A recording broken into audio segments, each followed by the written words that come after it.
the Pacific Northwest always was like this feeling of like, oh, here we are, you know. And over the years, over the past, I'd say 15 years, I'm so drawn to it, and I'm still drawn to it. The best way I could describe it is that I can't describe what it is, but I feel comfortable. I feel, this is the lamest word to use, but I feel very safe. Don't you hate that? I want to say, but it's just like there's something about it. It's like a big wooden frame, the Pacific Northwest. It's like this solid frame. So there you go. Thank you. You're our neighbors. So thank you. Oh, thanks. Thank you. So like, oh my God. Oh my God. Yes. You're here. Oh, Yeah. So did you take the I-90 to the 405?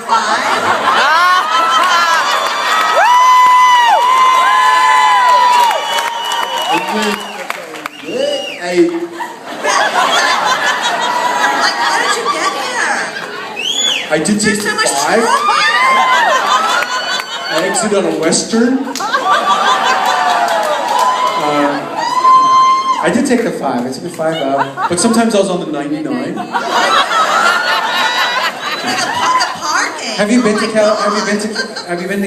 That's the deal. Yeah. Everyone talks about directions. I know. I don't know why I'm explaining that to you. Like you guys don't. Hey, thanks, Fred. Thanks for explaining the sketch. Shoot. I love you. I'll stand this way for the workout. Thank you for being here. Thank you. My pleasure. So I can't possibly follow that up. But why is it Portlandia instead of Seattle-topia? Well,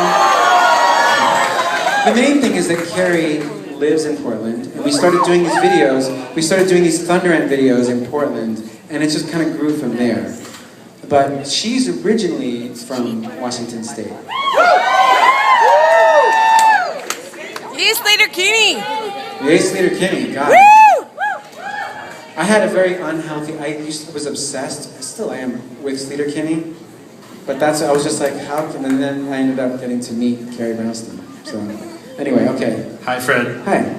A little game we like to play with our friends is Who's we? All of you guys? My friend, everyone here has done this before. Okay. If for the rest of your life you have your 5 fingers, and for the rest of your life you have to drink only the liquids that come out of your 5 fingers, what are they? And you gotta name each finger. So wait. Chicken stock doesn't count, so you can still cook with that. Wait. Are you saying... I thought you meant that each finger, the actual physical liquid that we can get from it. Absolutely. Because there's not much choice. Yes. There's not So much choice. you can But rub and mean cook. You don't mean like blood and sweat. You mean like if magically I could do... Margarita thumb, Gotcha. vodka middle finger. Gotcha. Let's hear them. Gotcha. Okay. Let's do water. Most important. Alright? But That's the index finger, right? I would do that because I would be doing this a lot. But that's okay, that kind of looks like I'm thinking. I would have to do a sort of red wine from my middle finger for guests. I'm not a drinker, but if I turned around and made a drink, I could like go, you know, like this, and have a glass of red wine. I feel like most people go for red wine, it's a regular.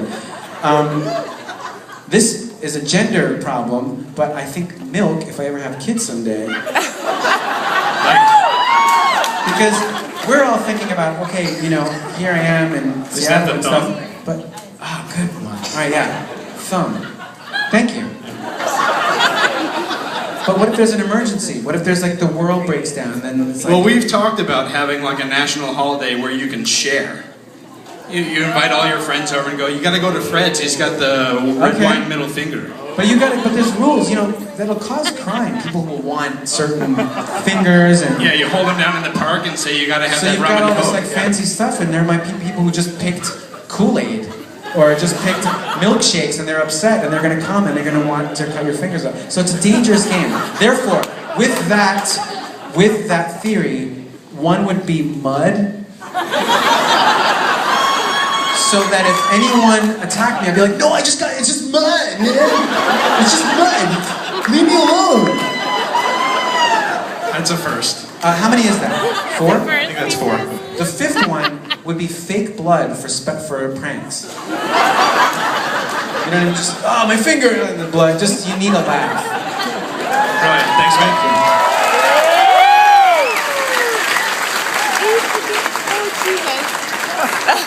Look how easy it is for a New Yorker to take your back. This wouldn't happen in New York. Look at this.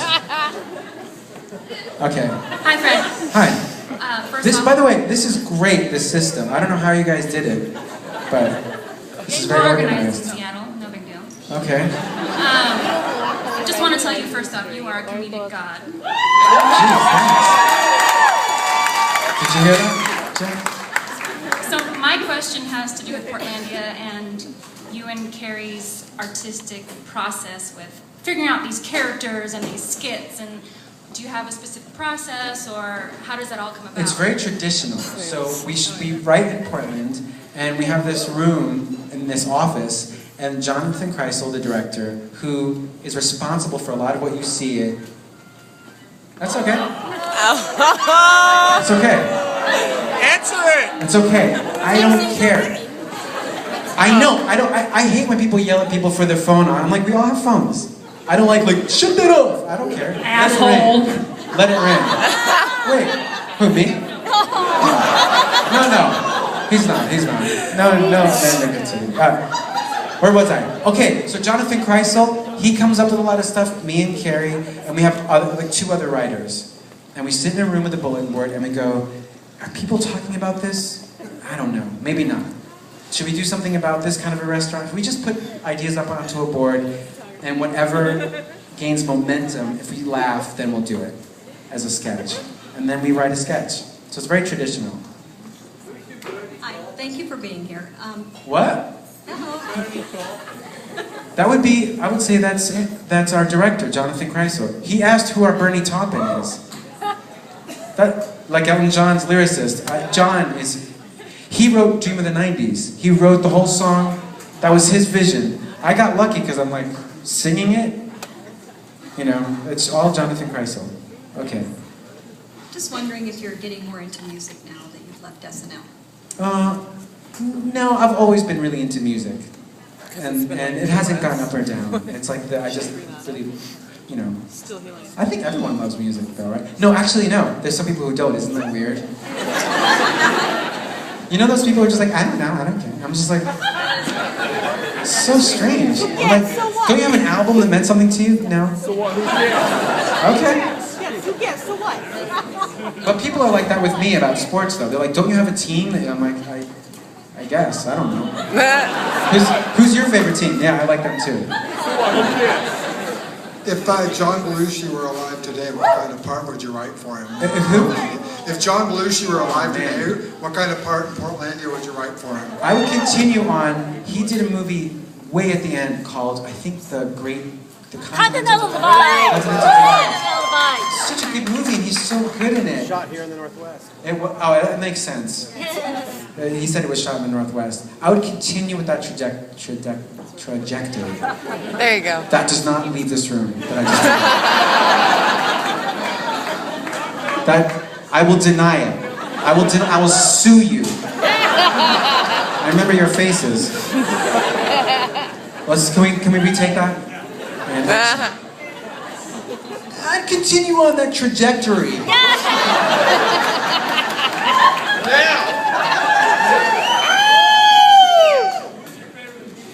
Who's my favorite comedian? It depends, you know, it's like... Richard Pryor, come on, he's great. Steve Martin? Steve Martin, Phil Hartman. And then currently like Matt Berry, John Keister, David Cross, Howard Stern, Tim and Eric. I mean, there's so many. John Glazer, you know John Glazer? But growing up, I really liked Martin Lawrence a lot. You guys Martin! He's a powerhouse. He's so much energy, that guy. I'm assuming before you joined SNL, you knew about all the legendary debauchery of the 70s with Belushi and Farley in the 80s, things like that. What was it like for you When I was at SNL, it was very clean. It was this like, I don't know how it changed over. I don't know if I'm right about this. I think the times in general got cleaner. Because even when I was in a band, we weren't like drug guys, and I didn't know that many drug people, so I think it was generally, I think that's just the times. It's just changed. The 90s and the 2000s. Is that what we call it now, the 2000s?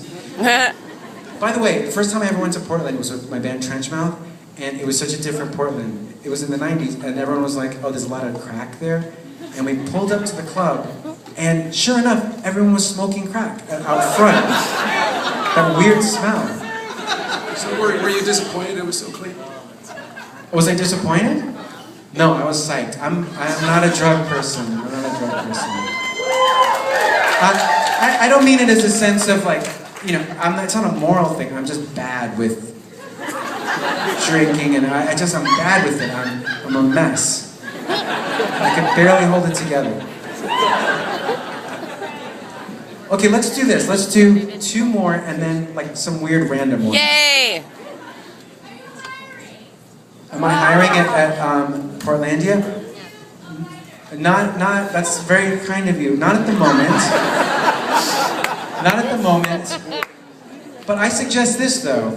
Portlandia isn't the only gig around. Like, it's always good to just make your own videos and just make stuff. And you'd be surprised, because Portlandia came from Thunder and we had no ambition. We didn't try to get on someone else's show. It just came from nothing, so. Yeah?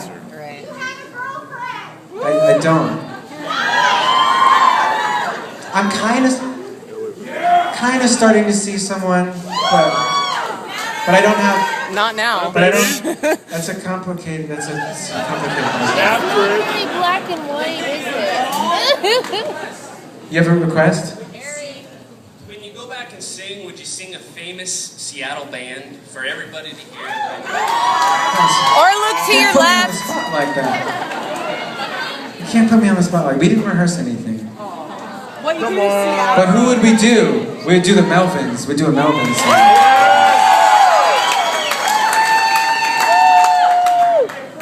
Yeah?